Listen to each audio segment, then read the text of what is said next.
Welcome or welcome back. We're doing your new moon horoscope for the new moon in Gemini, which is happening on Thursday, June 6, 2023 at 8:36 a.m. Eastern. That is 5:38 a.m. Pacific time at 16 degrees and 18 minutes of Gemini. If you guys are new here, my name is Leah, aka the Cosmic Rose. We do tarot, astrology, and spirituality. Don't forget to hit the like and subscribe, as well as hit the bell notifications so you can stay up to date on the current astrology, as well as your all sign tarot horoscopes and other spiritual topics. So welcome, and we're just going to dive right into it, guys. So we have an extremely heavy emphasis in the sign of Gemini right now, as we have the Sun, the Moon, Venus, Mercury, and Jupiter all in the sign of Gemini now. Jupiter just ingressed into the sign of Gemini, will be in Gemini for the next year. And we also have the North Node Chiron and Mars in the sign of Aries, as well as Neptune and Saturn, which will both station retrograde at the end of the month in the sign of Pisces. Those of you that are new to astrology, a new moon is when we have an exact conjunction with the sun and the moon. So the sun and the moon are exactly conjunct or together, and this is beginning the new lunar cycle. We're planting seeds or intentions or new beginnings, so to speak, in this time in the sign of Gemini. We know that Gemini is our mutable air sign and the third sign of the zodiac, and this is a very knowledge-based or learning based sign. Our mind could be in a million different directions, but I really like to call Gemini the jack of all trades, and it's a very multifaceted sign. When we think of Gemini, we think of duality or the twins. Either one, it's really a sign of decision making or choice, because there's always going to be a duality. So you can utilize this new moon by planting seeds or setting intentions around Gemini themes. So think of things that are in accordance with the mind or communication. We are really learning new ways to communicate things, and maybe even learning harsh lessons from the ways in which we're thinking about things or communicating things, because we have a square from Saturn directly to this new moon, which we will get into in just a moment. But this is also a new moon that is really asking us to find the truth, and it's acquiring knowledge to get to that truth, but it's not going to be knowledge that you find in formal education. This is going to be a higher spiritual truth, because we have Jupiter trying to Pluto retrograde in Aquarius. We are learning to discipline the mind. As I said, Gemini is a sign that can really have the mind or the intellect in a million different directions. You could be very intrigued or eager to learn a bunch of new things and doing a bunch of different things all at one time, but there's really an element of discipline that needs to be applied with this new moon, with that square to Saturn. This is also a very social energy, and it's kind of contradictory because we have Saturn and Pisces squaring this new moon, which can kind of give us this restrictive feeling, but there is a need to socialize or communicate about things from a new perspective or a new way. This is also teaching us about the duality of the mind and how you can see things from two different perspectives, and that they both can be true. That is the principle of polarity in Hermetic philosophy. Because of the square to Saturn, this has a tendency, especially when it's in contact to the moon and the sun and Venus, because Venus is conjunct to the sun and the moon as well. But really with the square from Saturn, this can really have a tendency to make us a little bit cold-hearted or non-emotional, or not really feeling our feelings or emotions like we should, when the moon and the sun and Venus are all in an air sign. This is a very airy energy. And when we add in that square from mutable water Pisces, it's like, wait a second, have you not thought about your feelings or your emotions? Are you being overly analytical? Are you numbing your feelings, and you need to actually think about the way that you are feeling? This is a tricky placement in general for the moon to be. And when we have a square from Saturn, this is like, hey, wait a minute, you can't just go around your life and think about everything very logically and analytically. That's not going to cut it, because you've been burying your emotions and ignoring your true feelings. So we really have to be careful of not numbing our emotions or our feelings, maybe thinking about our feelings, and then being able to talk with other people or people that we trust or people that we care about how we have been feeling in general. So that's just something to keep in mind. You know, this is a very restrictive energy. When we have a Saturn square, there's a tendency for us to feel numb or blocked or restricted, weak, or even just depressed with this energy. It's a very depressive energy when we have Saturn squares to the moon. The moon is a very sensitive part of astrology and in your natal chart, but when you have a square from Saturn, there is going to be a feeling of heaviness that's weighed down on your emotions and your feelings and your internal self. This is also very much a time to know or learn when we need to talk and when we need to listen. There could be a tendency to get those discrepancies mixed up, and we really need to figure out if we're listening enough or if we're talking enough, if we're communicating effectively. You know, this has the potential to be a very social energy because we have a heavy emphasis in Gemini, but just make sure that we're not overpowering our conversations, or we're not talking enough in our conversations or in our social interactions. This is a great energy about asking questions, as Gemini is a sign of, you know, wanting to gain more information, and you do that through asking questions, whether this is just to yourself or to other people. It's definitely a great energy for that, and like trying to get, you know, little bits of information wherever you can. Remember that Mercury is the trickster. In Greek mythology, Mercury was also Hermes, so that's the messenger of the gods. So there is a shadow side to Mercury, and we'll talk about Mercury's position here in just a moment, because Mercury is conjunct to Jupiter, which is interesting. But, you know, Gemini, as I mentioned, Gemini is duality, and it's the twins. It can be seen as like the sacred marriage. That is why Gemini is the Lover's card in tarot. And it's really an integration of like body and spirit, or mind and heart. And there's a need to merge the two, because at least looking at the astrology, the emphasis is more on the intellectual or the mind, and there's a need to integrate that into the heart with this new moon moving forward. So you can set your intentions around that. Definitely look and see where around 16 degrees of Gemini is in your chart, which house is ruled by Gemini, and that will give you more context on where you could set these intentions in your personal life. So this new moon is happening in the second decan of Gemini, and this decan of Gemini is ruled by Venus, or the Nine of Swords. We know that the Nine of Swords is the quote-unquote nightmare or anxiety card, and this is really a card of really being worried about something, maybe having nightmares about something, overthinking something, and there's a lot of fear and depression or dark or obsessive thoughts over some sort of situation. So this just could be an energy that we need to be wary of. Be wary of overthinking, overanalyzing, you know, like I've been talking about, being overly analytical or overly intellectual, looking at only the facts and not looking at the emotions or the deeper meaning of things. And there's also a tendency to isolate with this card, so that could be something to be aware of. All right, now diving a little bit further into some of the aspects for this new moon.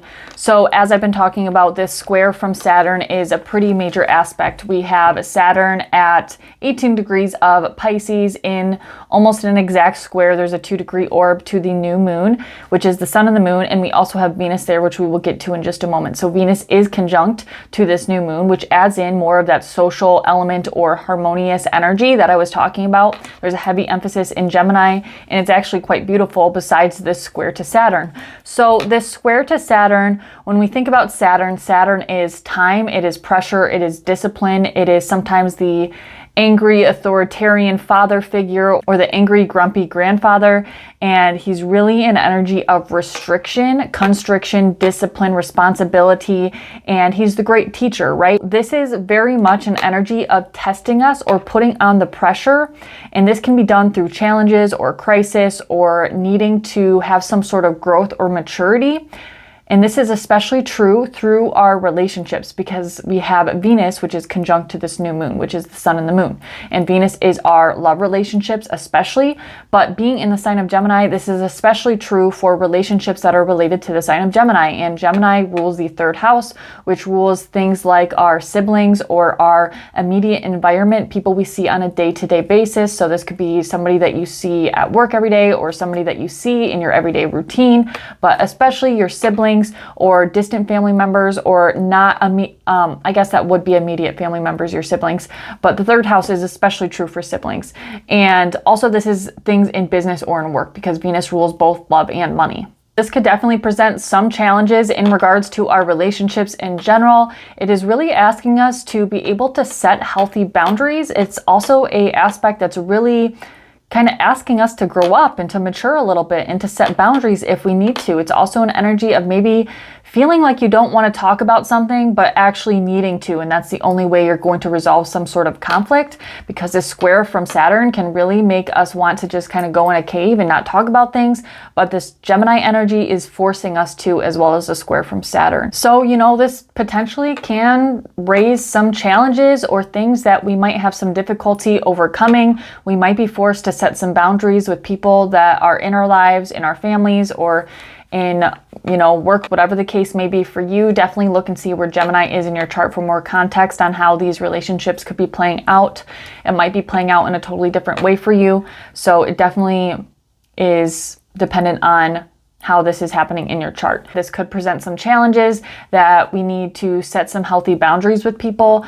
Also, talking things out. We might not instinctually want to talk things out with this square from Saturn, but there is a need to talk things out, to think things through and then talk them out. And there's probably going to be a need to get out of our comfort zone in order to resolve some sort of conflict we might be experiencing. This could also have a tendency, as I was saying, to suppress our emotions or restrict our emotions in some way. We could be very moody or self-critical. We could be having anxiety or depression, or maybe wanting to isolate. When we have all this Gemini energy, we really don't want to be isolating. We probably want to be getting out of the house, or at least socializing in some way, shape, or form, even if it's just with people on the internet or something like that.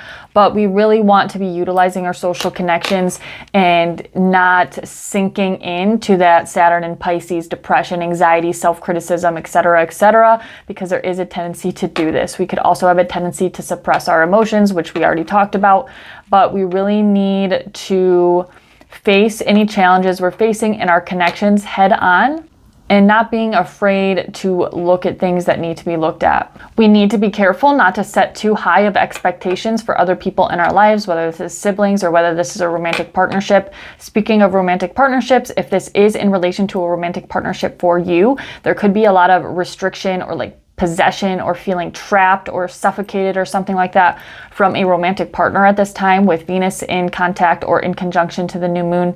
So that's just something to be aware of. This is also a great energy for self-reflection and for, things that we need to internalize. We can come out the other side, and this can generate some sort of confidence moving forward with the sun here. Now, as I was mentioning, Venus is in conjunction to this new moon. It's very closely conjunct. Venus is at 1646 Gemini, where the sun and the moon are at 1616 of Gemini. So very close conjunction, and this just adds to that social Gemini energy. Venus doesn't dislike being in Gemini.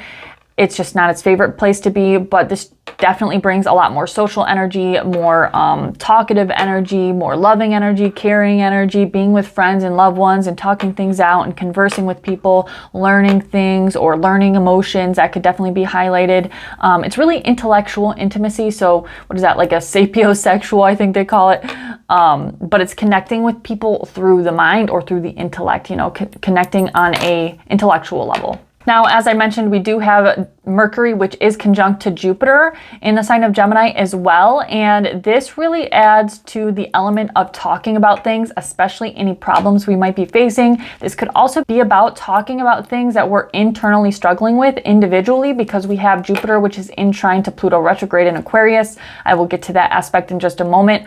But this is really an energy of luck and positivity and good fortune, Jupiter, that comes through speaking about something or comes through the mind. It's speaking with confidence. So even if you're feeling that Saturn square and you're not feeling confident enough to speak about something, I guarantee you, after you get it off your chest, or after you have this conversation, or after you speak about it, you're going to feel a lot better and a lot more confident. This is also a great energy for writing or, sharing your knowledge in some way, communication, persuasive skills, or public speaking. It's like clear expression and good luck and benefic energy that comes with that. It's also an energy of keeping an open mind and looking at the bigger picture. Mercury is the mind. So we need to look at the long haul of things. We need to not look at what's going to happen tomorrow, but maybe look at down the road a little bit. Or if you're in a debate with somebody about some edgy topic or something like that, zoom out and look at the bigger picture, not just from your lens. Look at both sides, Gemini. And then Jupiter, we also have Jupiter in trine to Pluto retrograde at 1 degree of Aquarius, and Jupiter is at, oops, sorry guys, I'm just seeing what degree it's at. Yeah, so Jupiter's at 2 degrees now, so Jupiter is still in trine to Pluto retrograde, and this is really an energy that could be changing something that you were going through in 2012 to 2013, because that is the last time that Jupiter was in Gemini. So think back, it doesn't have to be, but themes of those years could definitely be prominent over this next year. But this is really an energy of being able to transform something that's been deeply embedded in our psyche or our mental patterns or the way we think about things, the way we see things, or the way we communicate things.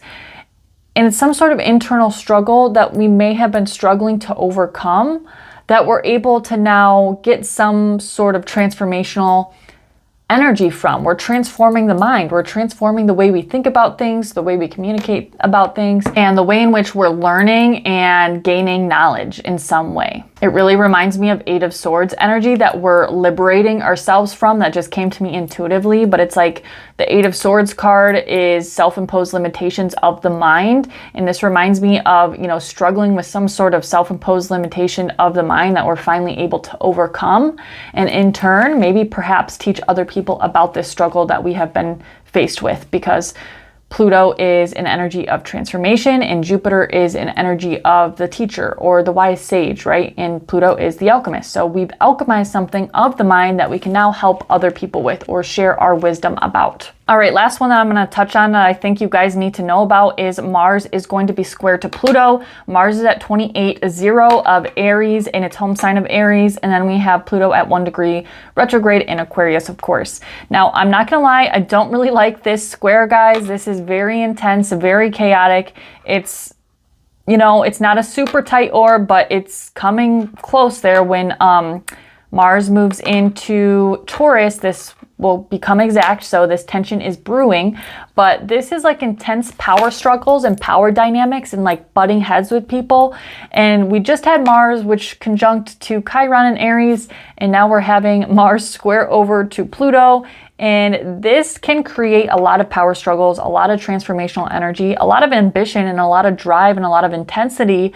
But it's also very impulsive, so be careful of taking impulsive action or playing the victim. That is definitely a common theme. We can tend to attack other people, manipulate other people, or just do things for our own gain of our desires, Mars. This could definitely give us a surge of energy, and we know that energy is the same as passion, or it could be anger or aggression, so just be careful with that. We could feel the need to assert ourselves, which I'm not saying is a bad thing. Just be careful that you don't cross over the line of being overly aggressive or angry or impulsive with other people, because this can lead to chaotic energies in the collective, because Pluto is in Aquarius, a sign of the collective. It's just power dynamics and power struggles with others, especially when you're out and about in public. So be careful with that. So I think that's all I have for you guys. I do think this is a genuinely pretty good new moon.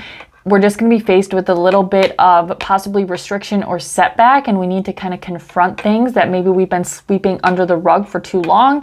Things need to be talked about. Things need to be brought to light. I would definitely recommend setting intentions around Gemini themes, possibly involving our relationships with other people, or in regards to resolving some sort of conflict you might have been facing recently. Be careful of any aggressive actions or impulsive actions. That's just one thing to be wary of. But ultimately, this is a very social energy. It is genuinely a pretty loving energy too, with Venus there.